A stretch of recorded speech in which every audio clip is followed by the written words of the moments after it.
We'll get into the show in just a moment, but first, Jack Henler of Jack's Abbey is joining me on the line, and the brewery is a sponsor of this episode, so thank you to them for that. And we're talking about the brewery's Lager of the World series, and the second version has just been released. This time, it's a lager down under. Jack, welcome, and tell us about Destination Australia. Destination Australia, it's a beer we just packaged. Really excited to get this beer out. It's a collaboration with NOMAD Brewing down in Australia, and we were really able to incorporate some really unique, very specific to Australia flavors into this beer. Like what? So we used two ingredients that John from Nomad told us about. The first ingredient was finger limes. So they're sort of elongated limes, and they have little beads of juice within the lime. So really interesting lime type fruit that we used, as well as strawberry gum. And it gives a very interesting strawberry aroma. And between the strawberry and the lime, we really got some nice fruity flavors into this beer that are definitely uniquely Australian. That's awesome. Well, thanks, Jack. You're going to be back with us at the bottom of the show to talk more about this. But in the meantime, I'm going to encourage folks to visit jacksabbey.com to learn more about this beer and the brewery.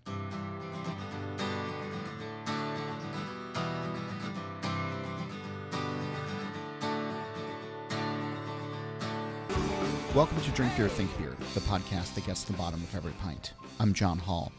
I fired up the phone lines again this week and called up Joel Stickrod. He's the founder of Barrique Brewing and Blending in Nashville. And we're going to be talking about his wild ales, brewing with fruit, pub ales, and his brand new taproom, something he opened up just in time for the world to get back to order. More in a moment. But first, a reminder to check out beeredge.com for podcast episodes, to sign up for the newsletter, and for all of your This Week in Rauch Beer and Camp Rauch Beer merch needs. Glasses, mugs, shirts, we got them. And NZ Hops is a proud sponsor of Drink Beer, Think Beer. Harvest has officially ended in New Zealand, and there are exciting hops to choose from, including Nelson Sauvin, Motueka, Rawaka, and the newest hop in the lineup, Nectaron. The white wine, stone fruit, and tropical fruit notes, layered with pine, citrus, and herbal notes, offer a range of flavors unlike any other growing region in the world. Learn more about what they can do for your beers by visiting nzhops.co.nz or finding NZ Hops on social media. On the last day of 2019, and some of you might actually just call that New Year's Eve, I stopped by a nondescript warehouse in Nashville. Inside was a giant stage where country music acts would practice before taking to big arenas. Lights would be dialed in, the sound would be checked, and behind that stage were rows and rows of barrels. I was there to do an episode of this show with Joel Stickrod of Barrique Brewing and Blending. And in this location, which he'll talk about in a moment, it was also where the heart of his brewing project lived. And I'm not going to bore you with too many of the details, but technically the show is a mess. Batteries on the recorder died, I had to plug in, and then a microphone fell. The whole thing was a mess. And I was trying to edit it and then get it in good shape for everybody, and then the pandemic hit. And then Joel announced that he was leaving that space and opening up his own, and I wanted to get back down there, but couldn't, etc., etc., etc. So here we are, doing it again, this time over the phone, and hopefully with decent audio quality and fewer falling mics. Joel's going to tell you about his journey, his new place, and how he approaches brewing. But what I remember from that visit is the rows and rows of barrels, more than seemed safe to fit into that small space, and the flavors of his beer. And so now that he has more space and more barrels, I wanted to find out what he was excited about. Here's our conversation. You have a lot of barrels where you are, and a lot of different things going on inside of all of them. Is there one or two or a group of them somewhere in this new location of yours that you are really excited about, that you just kind of can't help but smile when the thought crosses your mind? Really all the sour beer is kind of what's special to me. But there's a handful of 3-year-old sour beer at this point that is non-fruited. And there's a handful of 2-year-old and 3-year-old spontaneous beer that is about to be blended. It's quite exciting. What's exciting for you with that? I like the idea of blending a traditional 1, 2, 3 method de goose, if you would, for the spontaneous project, and that's a pretty slim percentage of the wild beer that we're making.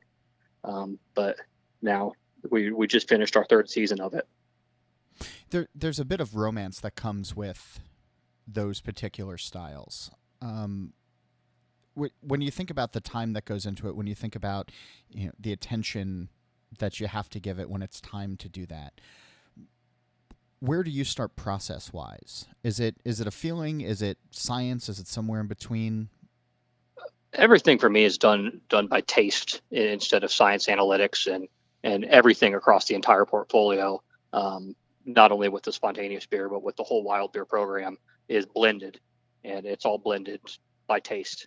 And we run one house culture, and that culture is not banked anywhere, and we're inoculating with our favorite barrels and moving forward and blending funky beer with sour beer and blending neutral beer with amazing beer. How did you start your house culture? House culture came from what was my basement when I transitioned from home brewing into all sour home brewing. At one point, I had a dozen 15-gallon barrels in my basement, and it was four of my favorite. That's perfectly normal for a suburban house. It's perfectly normal. Four of those barrels are what inoculated the original 48 that I started with. And when you think about the flavors and the tastes of your house culture, I know everybody's is kind of different. That's what makes it a house culture. But what do you think is the dominant flavors, the dominant aromas, or what do you get out of it that you hope people experience so that they know that they're getting a Barrique beer? Definitely the largest challenge has been combating the acidity and dialing it down. And over the course of the last 4 years, that's something that I've been working hard to do, to balance some of the acid levels that are in it. And I'm sure you've heard that answer from a lot of different people. Yeah. For my house flavor, I get a lot of hay and straw and barnyard type funk from the Brett that is in that culture, and don't really get the stinky cheese or sweaty horse type flavors to it. I get these natural grassy flavors that are quite pleasant. So I guess, God, there's about 4 or 5 different places that I want to go with this. But over the course of the 4 years, the brewery and the beer project has sort of evolved, right? Significantly, yeah. What first drew you to making beers like you're doing, these wild beers, these blended beers, these goose-like, I don't know if we're using that word out of deference or not, but the styles that you're making. There was two main reasons of why I've went down this path. And first and foremost, I discovered this type of beer in Europe, and at the time could not afford to purchase it if I could find it. But I was home brewing and said, I know how to brew. I can figure out how to make wild and sour beers at the same time. But on a commercial level, it was formed out of necessity. I was working for another brewery in town and didn't really like the distributor-driven, high-volume work environment. And at the time, I had another side job where I was a traveling roadie. I was a sound engineer, and knew that if I wanted to start my own company, I had to have the flexibility of being able to go in and out of town. And the only way in a commercial environment that would function is if I put beer in barrels and was able to walk away from it for sometimes weeks on end. And for a while, you were blending the two, no pun intended, of your beer journey or your beer business and your music career as well, right?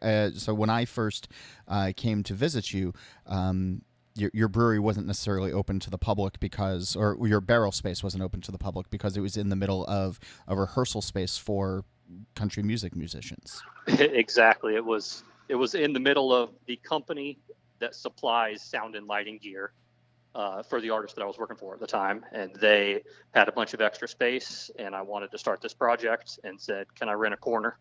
And that corner turned into a hallway. And that hallway turned into now a whole facility on another part of town. Still do work in the music industry, still travel on the weekends, even with moving to 10,000 square feet and a tap room and now 600 wine barrels. Wow. Are wine barrels your preferred vessel? Yes, and no. For me, it is more of a vessel than a flavoring component. Okay. It has been throughout the course of history, and still to this day is the cheapest place to put liquid. And for this volume and diversity that I have of liquid, it would be astronomical to have that in stainless steel. So I like barrels for that reason. It's cheap and I can store it for 18 to 24 months. I also like it because if I put one brew into a stack of, 8 or 12 different barrels, I get 8 or 12 different colors to basically paint with when I go into the blending process, because every barrel is unique and has its own kind of culture and nuances. So it lets the artist side develop a little bit more and gives me more colors at the end of the day to play with. And barrels are beautiful, and they're awesome when they're stacked up and building walls to your tap room. And just aesthetically, they're amazing. I will use more flavorful barrels as finishing barrels. So I've ventured into a lot of different whiskey barrels or rum barrels or higher end wine barrels that I'll take 18 to 24 month already fruited sour beer and round the notes out in a finishing cask, much like Scotch does with a sherry barrel type instance. But for the bulk of the aging, it's more or less a vessel. So let's talk for a second about. It's so interesting to sort of hear you just talk about wood in practical terms, because I'm so used to brewers talking about it in, I don't know, romantic terms of, but is there romance with the wood, or is it really just? I definitely have romance with the wood, and there's definitely flavors that are coming from the wood. Most of them I'm purchasing is what the wine industry considers neutral barrels.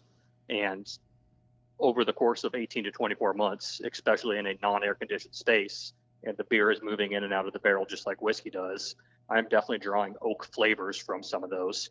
And some of the white wine barrels that I buy instead of the red wine barrels, I'm definitely picking up some cultures from the wine industry that they may have gotten rid of a barrel because they're there. I've noticed different Brettanomyces coming out of some different wine barrels that is not part of my house character, but is now another component to blend in. Mm-hmm. And there's always something romantic about barrels. I mean, like I said, they're beautiful. And when I was putting the tap room together at the new location, we looked around and said, we have walls. Like, why would we build walls and drywall them? We have walls that are stacks of barrels. And when you walk into the tap room, you are surrounded by stacks of barrels. And it is sectioned off by walls of barrels. It's a very aesthetically beautiful thing and a unique experience to walk into. Let's talk about blending, because this is, again, I know every brewer has their own approach to it, but when it comes to how you approach, and why don't you just pick one of your recent beers that you blended, and walk us through how your mind works when you're trying to assemble what you believe is going to be the right blend for you, and therefore that you want to put out to the people. Blending for me happens throughout the entire life of the beer. Everything is open fermented in wine barrels that are standing on end. I'm brewing 20 barrel batches, and that goes into 12 open top fermenters. And I'll pitch different yeasts as a primary fermentation into those open top barrels. So the first part it gets blended is when it gets barreled down for its long rest. That is usually through the course of one summer. And then on the second summer, I will take different batches and blend them onto fruit.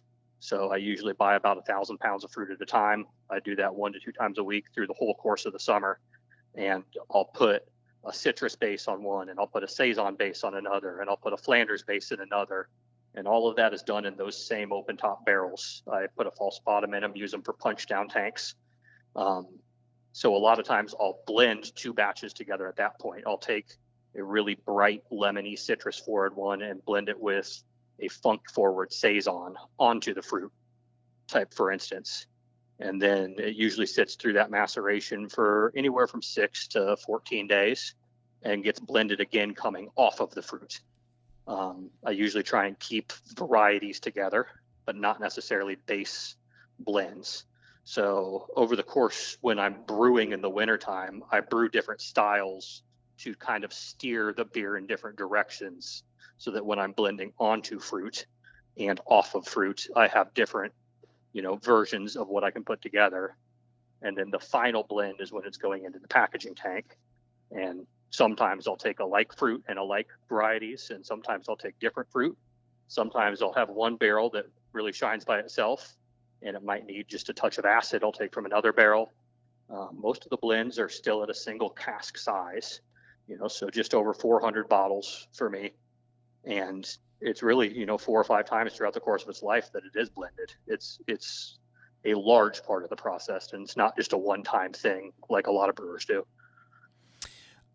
So you mentioned fruit a couple of times, and we're in the middle of a lot of different harvest seasons for fruits, and obviously throughout the course of the summer we'll be seeing more, and then into the fall as well.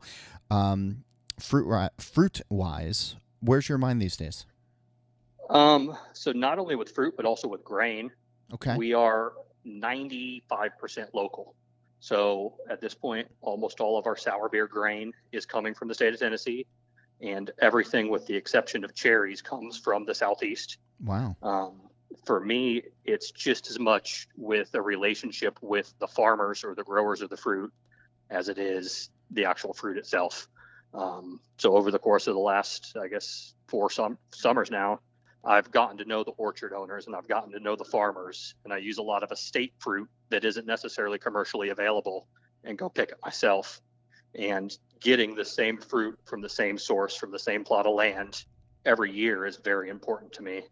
And diversifying the fruit is very important to me. I'll use 8 or 9 different varieties of peaches, or 4 different varieties of nectarines, or 6 different varieties of grapes.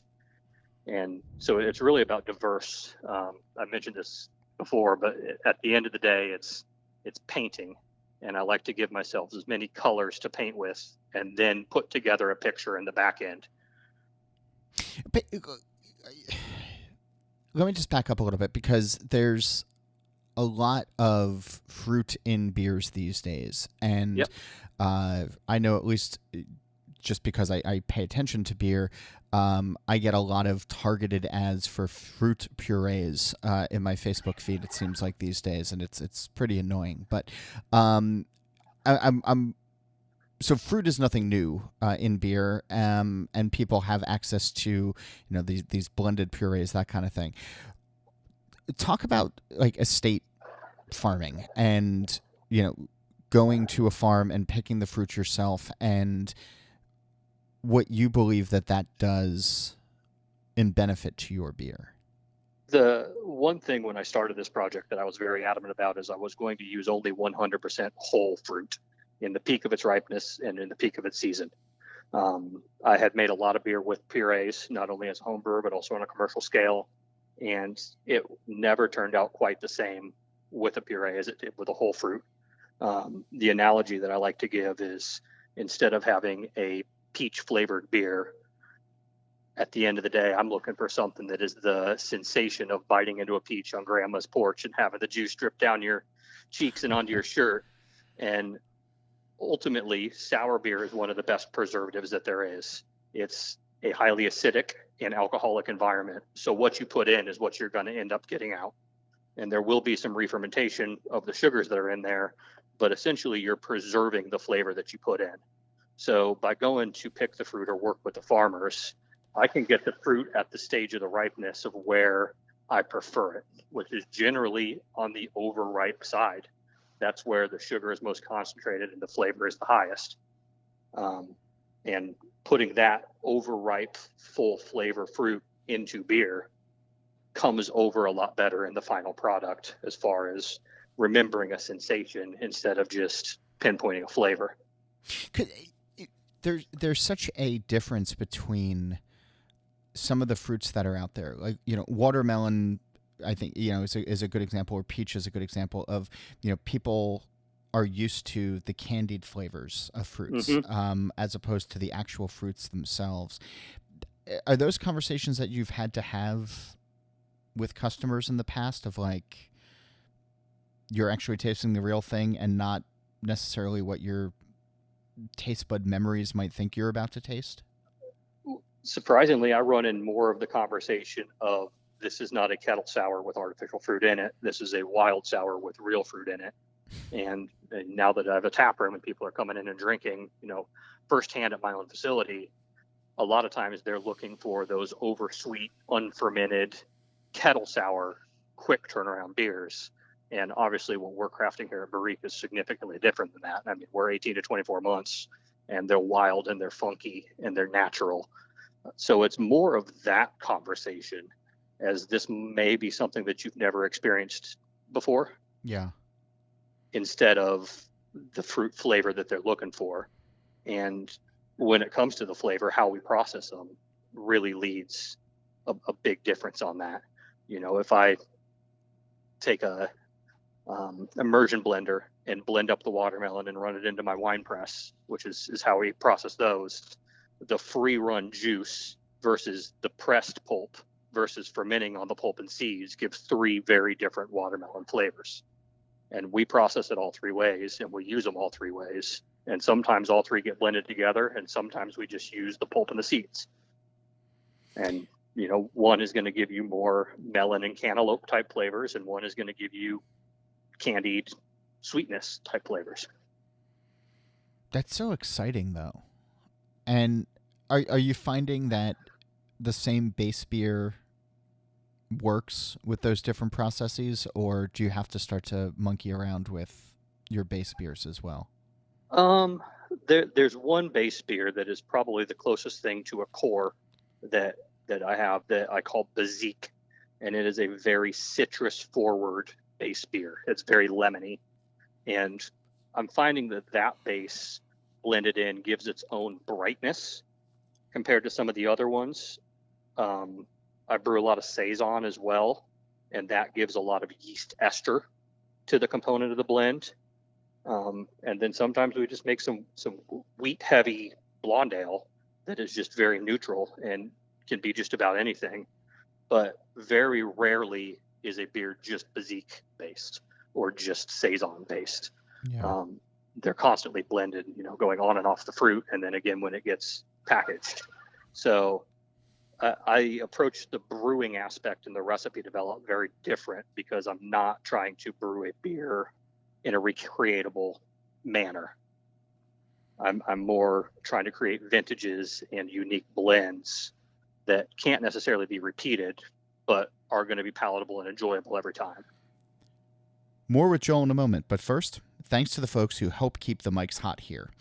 Jack's Abbey Craft Lagers has released the second in its Lager of the World series, Destination Australia, a collaboration with NOMAD Brewing, made with finger limes and strawberry gum. 5% ABV and available now. Check out jacksabbey.com for more info. And if you're thinking about beer competitions and the newly announced New Zealand Pale Ale and New Zealand IPA categories, visit NZ Hops online at nzhops.co.nz or find them on social media. There you'll learn about varieties bursting with white wine, stone fruit, tropical fruit aromas, and more. Hops from New Zealand are unlike any others found on the globe. Discover them today. There's so much commercialism out there, and people obviously want their beer to taste like the beer that they remember previously. And that's why people buy the same beer over and over and over again. As a brewer, but I guess also as a drinker, though, talk about the appeal of not always tasting the same thing year after year, or time after time, and for drinkers who may be unaccustomed to that, because all they drink is the same IPA or the same lager, or whatever. What's the, culinary benefit that we can achieve by having something once and then maybe not again? It definitely is going to create a sense of demand for certain things, and sometimes a false sense of demand, if you will. But there's 2 different types of connoisseurs that are coming into my facility. And one is the tickers, and it's the beer nerds that want to drink everything they can, and they always want what is new. So obviously doing small batch blends, there's always something new, but that's the type of consumer who's only going to buy it one time. And the next time they come in, they're going to look for the next blend that's available. And then there's your average Joe who happens to be walking past the brewery and say, oh, there's a new brewery, let's pop in, that doesn't know anything about sour beer. That's a whole nother conversation to have, because they might be looking for something repeatable and come in on the second time, a few weeks or a month later and say, well, you had this strawberry last time, where is the strawberry now? And one of the largest challenges now with the tap room is balancing my menu board. At any given time, I have 20 to 30 different bottles available, and I've basically broken it down into categories of, Flanders or Old Bruin, kind of red or brown base, or grapes, or berries, or stone fruit, or melons, or hoppy and saison. And it's more of a challenge to fill those categories for me. So if somebody comes in and says, well, you had a strawberry beer, well, I hope I have another strawberry beer for them. It might not be the exact same, but something similar, is how I'm approaching that. And as I've opened a tap room, we're taking that same mentality to a clean beer approach, or a non-sour beer approach, where we're brewing lager beer, we're brewing hoppy beer, and we're brewing light and dark pub ale.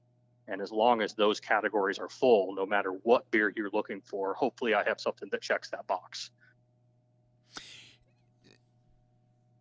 Was a tap room always in the plans for you? Taproom was always a goal. A goal. Was not sure when it was going to come to a reality.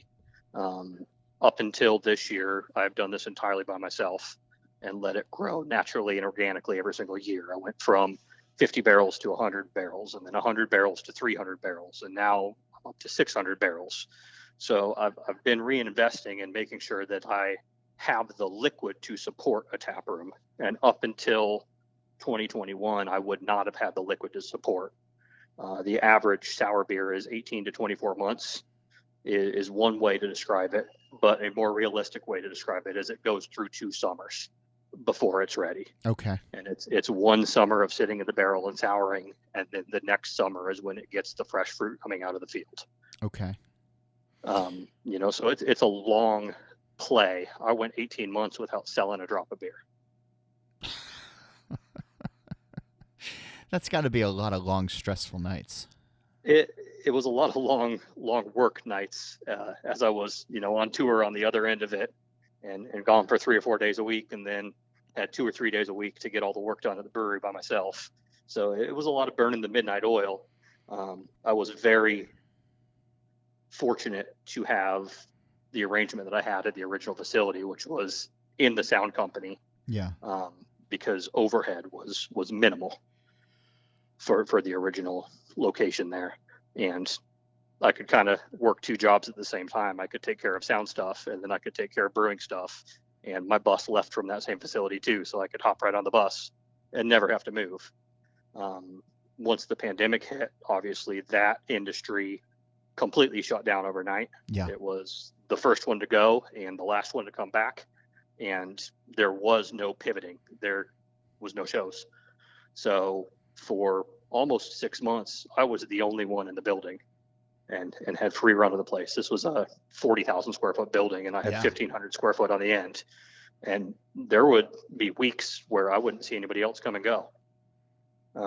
It really allowed me to put my head down and focus and, bottle everything up by myself. We did about 12,000 bottles last year, and that was all bottled by hand by myself on the cheapest bottling equipment you could possibly get. Was the tap room accelerated because of the pandemic? At the end of 2019, 2020, right before you saw the brewery the first time, I had made the decision to I saw you about down. I maybe 2 months before the pandemic really started to hit. Yeah. So I had made the decision going into 2020 to double down and fill my 1,500 square foot space entirely up with barrels. And when I made that decision, I knew that 12 months later, I had to find either an expansion within the same building or another location in town. And that was solely for the fact that I had nowhere to put the bottles. Every square inch of the place was filled with wine barrels. And now scale up from 10,000 bottles to close to 40,000 of what we're looking to do this year. I had nowhere to put those extra 30,000 bottles, just square foot wise. Mm-hmm. So I knew going into 2020 that at 2021, I had to either expand or move. And about halfway through the year, I'd made the decision to expand and was going to stay in the same building. And long story short, I was all of a sudden on the city's radar, and they didn't want me to grow in that mixed use type environment. And every time they asked me to do something, I said yes. And then they would turn around and ask for the next thing. And it was everything from you need to put an exit in here to you need to divide this to put a firewall in to rezone the building. And about the sixth time they said no, I kind of realized they don't want me to do this here. I need to look at what other options I have and cut my losses. Yeah. At that point, there was another brewery here in town who had sold their brand, and it happened to be where I was contracting my work at the time. So I knew that they had sold their brand and sold about half of their equipment. Okay. The other half of the equipment was the stuff that I needed. The stuff they sold was the stuff I didn't. I knew that their facility was going to be available right exactly at the same time that I needed it to. They needed somebody to take over their lease. So really the stars just kind of aligned, and I was able to purchase the equipment that I needed and move into a facility that was already licensed, already had floor drains, already had a glycol chiller, already had a steam boiler, already had a brew house, and more or less turnkey move into a 10,000 square foot facility right in the heart of Nashville. What's the brewery? Are we naming it? Yeah, Little Harpeth Brewing was the name of it. Yeah. Yep. And they were an all lager brewery. Yeah. And they took all their fermentation tanks out and moved it to the company that had purchased their brand. There's a large brew house in town that is making a whole bunch of different brands under this one umbrella. Okay. And they had sold their brand to them. So it worked out I'm very behind well. on this news. So this is me trying to play catch up now at this point. Yeah. They left us with 3/5 of a brew house. We had to get very creative onto how to turn that into a functioning brew house again. But we knew what we were buying. My very first hire of an employee happened to be the brewer that came from Little Harpeth. So he just stayed with the building. We joked that he never turned his keys in, and I was like, I guess I got to start paying you since you just keep showing up. But very advantageous for us as a company because he knew the brew house and the building inside and out. And I was able to, and very fortunate to have him. And he, his name's Spencer. He is a phenomenal brewer and just an absolute loggerhead. So when we started making clean beer, I was like, man, you make lagers and you're great at it. I'm not going to tell you how to make them. I'm just going to tell you to make lagers. And more than that, he's a phenomenal asset to this company. And the majority of the clean beer program, I let him run and fly with. So you get a building that has previously had a brewery in it. There's, I imagine, some aesthetics that already existed, but you strike me as a pretty particular guy. And also knowing where you worked, where stages were being designed and presentations to consumers was being considered, from lighting to sound to the backdrops and everything else in between. What did you do with the space to make it your own?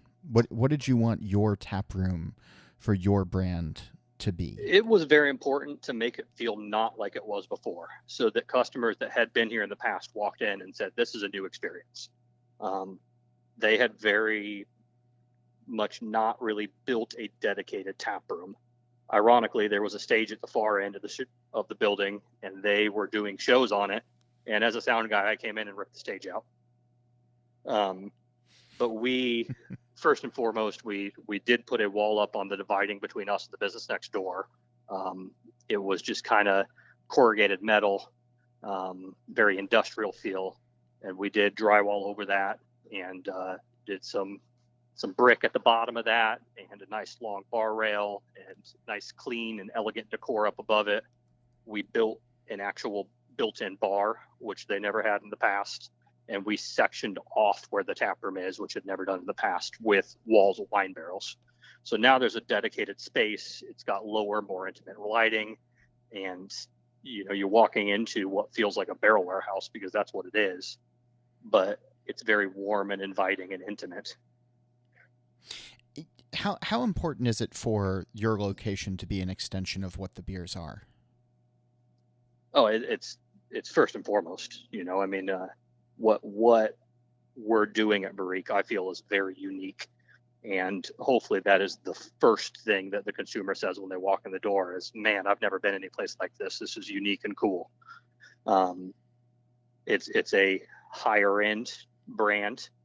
They're expensive bottles that are still bottled by hand and take 2 years to make, and that needs to be portrayed with not only the aesthetics of the tap room, but also the customer experience at the tap room. Yeah. And I was very fortunate to get 2 phenomenal bartenders that are here every shift, and that is their full-time job. So when you come in, that my bar manager is going to be here. That my assistant bartender is going to be here. They know the brand inside and out. They can tell the story. They know where the fruit came from. They know how we process the fruit. That customer experience is just as important as the look of the bottle. It's just as important with the liquid that's inside of the bottle. Yeah. So you focused on one style of beer, or a broad style, but all sort of within the same family, and that's great when you have warehouse space where you have some barrels and you're trying to get bottles out into the world. When you have a tap room, you need diversity. You need it's tough to have just one thing. I mean, there's some places that do it, but sounds like you have people on the payroll, so having some other choices probably is a smart move. And I was looking at your list where I'm seeing some lagers, I'm seeing some pale ales, a West Coast double IPA, which sounds about right, and some pub ales. So let's talk about those 3 and your approach to them, because something tells me that it's not just a straight up Pilsner. Absolutely. When we knew that we were going to venture into clean ale, which, as you said, ultimately had to be done, there's a lot of consumers that are walking through the door that don't know what sour beer is. But once they're here, we want to have beer to serve them. So as we started talking about making a clean beer program, we knew right away that we didn't want to do it in a generic cookie cutter kind of way. And Barrique is the name of the type of wine barrel that we use. So it didn't make sense to make clean beer that didn't go through Barriques. That's what the company is all about and always has been. So every beer that we put out still goes through a barrel at some point of its life. We'll start with a lager beer. It's all primary fermented in stainless steel, long, slow, cold fermentations. We're doing upwards of 3 weeks of primary in stainless. And then it gets barreled down into wine barrels and goes into our walk-in cooler. And it goes through anywhere from 6 weeks to, we've got some Oktoberfest beers in there that are going to be 18 to 20 weeks in oak in the walk-in. Oh, you're speaking my language now. Yeah. And we have this large walk-in cooler that we didn't need all the space for. So we basically made a bunch of small lagering tanks, at 2-barrel size. And we put a whole CO2 header in there and have aspirators or cask breathers that we can have 32 wine barrels in there at any given time that has positive CO2 pressure on top of it. And we're rotating through them, so we started with a Czech lager. We did a dry hop version of that. We did a New Zealand type lager that was very hop driven and fruity. Nice. And they all have this oak component to them. In the Czech lager, it comes off as a honey type sweetness. In the New Zealand lager, it really finishes like an oaky Chardonnay. Really? Okay. Yeah, they're super unique and clean and crisp, but have their own barrel aged twist on them. It's been an interesting and fun challenge for Spencer and myself to dissect backwards the component that's being added from the barrel and treat it as an ingredient, because ultimately it's going to give some flavor. And we are now developing recipes knowing that we're going to have that barrel as one of the components to it. As I stated, we're now into Oktoberfest brewing, and we've got a whole bunch of German lagers going. everything from Helles and German Pilsner to Marzen and Fest beer. And the one that you're going to love is a Rauch beer is in the works. So, all right, you brought it up before I did. There was a picture in the This Week in Rauch Beer group that went up of a smoked peach beer that you made. Yeah, that was a unique one. It sounds like we smoked the peaches themselves and got this Oh. super unique variety of, it's an heirloom peach from the South here that a lot of times is referred to as an Indian blood peach or an Indian cling peach. And it's a white skin peach that historically was a pickling peach through the South here. So it's not a big sweet flavor. And it's more subtle. And we got together with some of our friends in another brewer here in town, Various Artists Brewing Company. They've got a big, Oh, sure, I know those guys. Yeah, big outdoor grill and smoker. And we got with Pat and said, man, let's grill some of these up. So we grilled about half of them. And on the other half, he said, let's just close this thing up and smoke them. And it left a very, very prominent smoky flavor to the point of when we were blending that beer, only about 20% of the smoked beer made it into the final blend. It was that prominent, huh? It was that prominent. And I had chosen at the time to put that on spontaneous beer, thinking I was going to make, a smoked peach spawn beer. And it was not the direction that I wanted it to go, and it had to be blended with something. And we ended up choosing, a pretty, I guess, malt and wheat driven blonde ale to cut it with. That ended up being about 80% of that blend.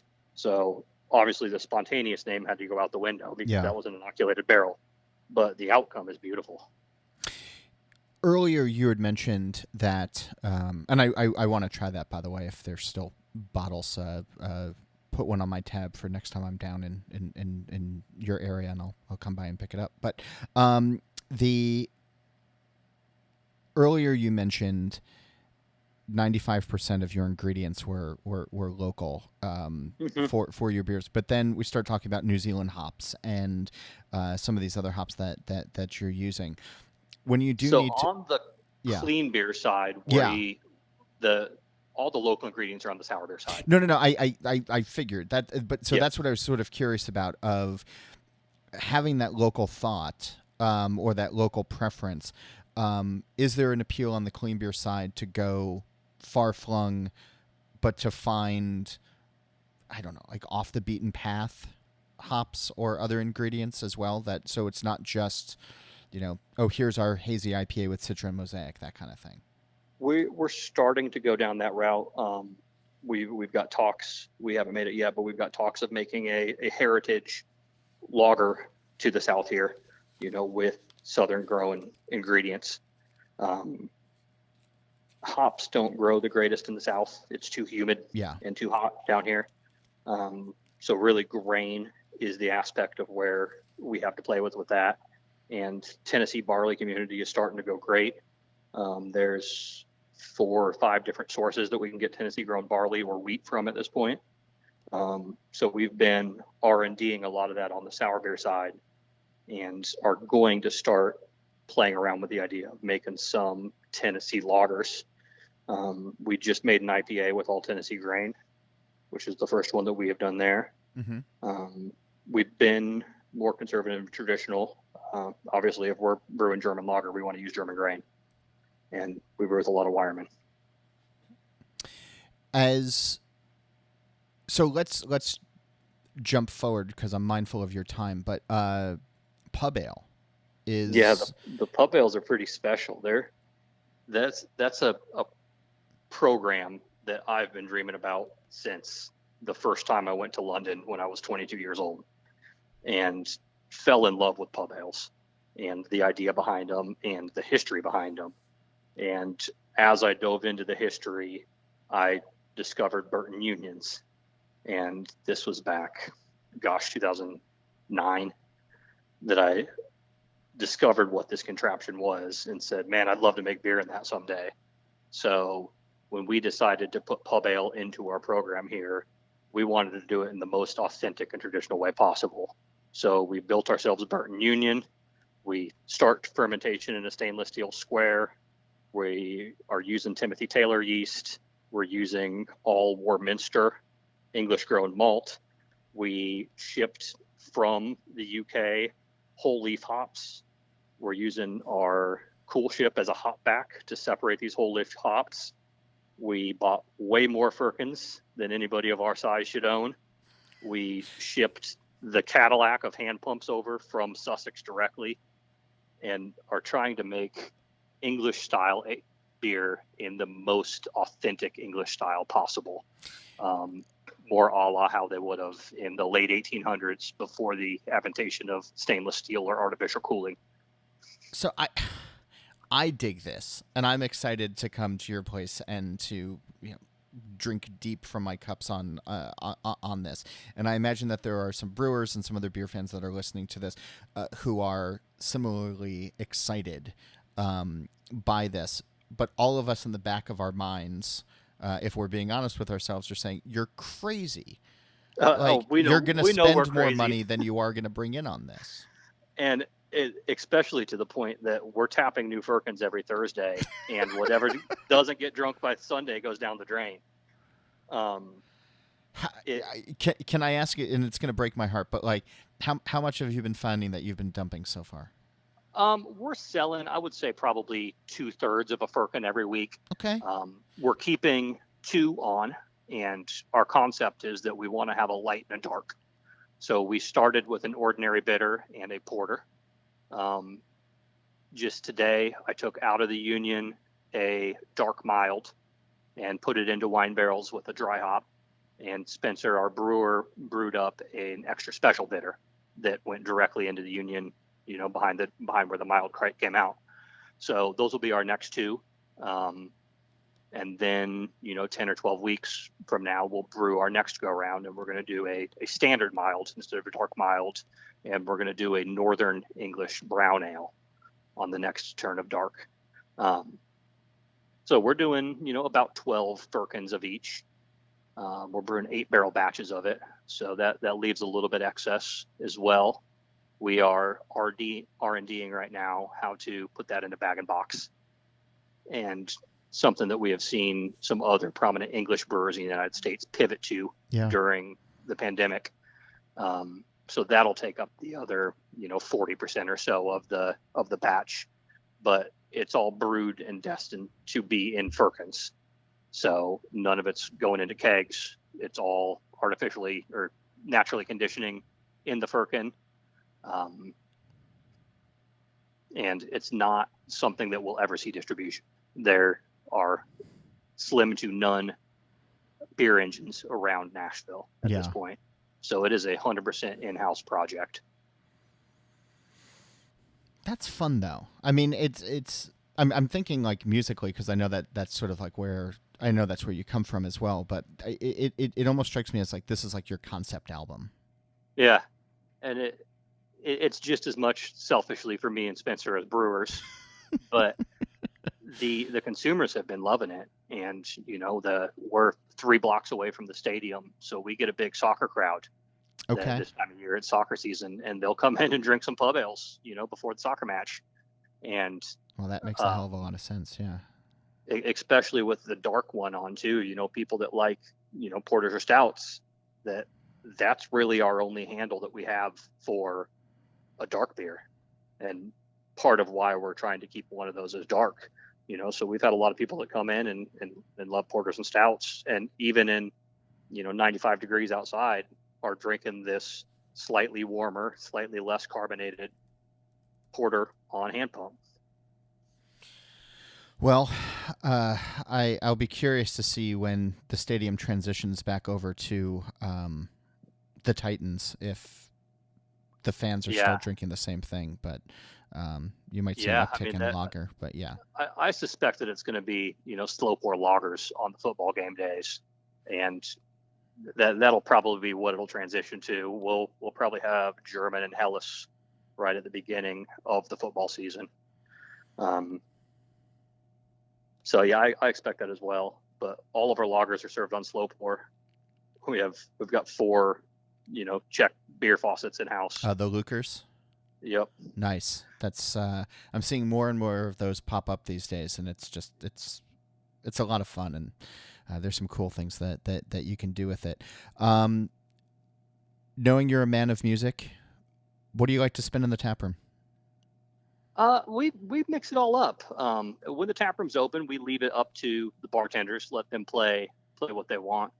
But back of house, it can be just about anything. It'll be hip hop one day, and it'll be, New Orleans funk the next day. Okay. That we don't play that much Darius Rucker in the tap room. Okay. We hadn't mentioned this so far, but that's who you were on tour with. So yeah. Okay. Yep. I mean, I imagine he's a big fan of this show, so he might be heartbroken hearing you say that. He might. He told me last weekend out of the show that he's going to come pop in the tap room at some point. So he's seen it evolve over the years, and he's quite proud of what we've accomplished here on the side. That's really cool. That's how you start to get the crowd going. Is you just oh, Darius might stop in tonight. There was it just reminds me very quickly that there used to be a guy who owned the Stone Pony in Jersey for just a couple years, and he, on like weeks that were slow, he would sort of put the rumor out of there might be somebody who comes on the stage this weekend, and then they'd be packed, like, because people heard the rumor that Springsteen might show up, and and then of course Springsteen never showed up because he had no intention of doing it. So I think that guy got run out of town on a rail, which was great, but it might work for you. Yeah. So I mean, I heard Darius Rucker might be stopping by your brewery one of these days, so people should go and check it out anyway. Come on by, find out for yourself. You never know who you're gonna see at Baroque's new tap room. Joel, thanks for doing the show this week. Thanks for hanging out, and I'm looking forward to seeing your new space. Yeah. My thanks to Joel. Nashville is a really cool beer city, and I'm excited to get back down there to start visiting again, and maybe I'll see you this fall. I hear there's some cool festivals happening. More on that soon. Where have you been visiting? Who do you want to hear on the show? And what's good in your glass? Tell me about it. I'm John Hall at beeredge.com. That's JOHNHOLL. Or I'm on Twitter at John_Hall. And Beer Edge is on social media as well, at The Beer Edge. And if you like smoked beers, well, we got smoke for you. Check out This Week in Rauch Beer on Facebook. You can just search for the group. And on Instagram and Twitter as well. And NZ Hops is a proud sponsor of Drink Beer, Think Beer. Harvest has officially ended in New Zealand, and there are exciting hops to choose from, including Nelson Sauvin, Motueka, Rawaka, and the newest hop in the lineup, Nectaron. The white wine, stone fruit, and tropical fruit notes, layered with pine, citrus, and herbal notes, offer a range of flavors unlike any other growing region in the world. Learn more about what they can do for your beers by visiting nzhops.co.nz or finding NZ Hops on social media. As promised, Jack Hendler is back with us. Jack's Abbey is a sponsor of this episode, and so I hope you'll give them a closer look. And we're talking about the Lagers of the World series, and Destination Australia is available now. How did the partnership come about, and how did you land on this lager recipe? The partnership with NOMAD Brewing was a really natural fit. They happen to also be our distributor in Australia, and we've had many conversations about brewing beer in Australia with them. One of the things that's really important to Nomad is using local ingredients. They even use ocean water for some of their beers. Now, we weren't quite willing to ship ocean water from Australia to the brewery. However, they did have some really interesting leads on other ingredients that we were able to source, as we did with the finger limes and the strawberry gum. So when people taste the beer now, how do you think it presents? So in addition to using strawberry gum and finger limes, we also used a healthy amount of Australian hops. So the beer is quite hoppy with accents of lime and strawberry. And the whole beer really just comes together with a little bit of acidity from the limes as well. Well, thanks, Jack. And a reminder to check out jacksabbey.com to learn more about this beer and all of the lagers that the brewery has on offer. And again, my thanks to them for being a sponsor of the show. Steal This Beer has new episodes every Monday. The BYO Nano podcast is on the 15th of every month, and a reminder to never meet your beer heroes. Nate Schweber, though, he's good. He did the music. And Jeff Quinn is okay, too. He designed our logo. I'm John Hall. New episodes of this show release every Wednesday, and that's when I'll be back again to drink beer and to think beer.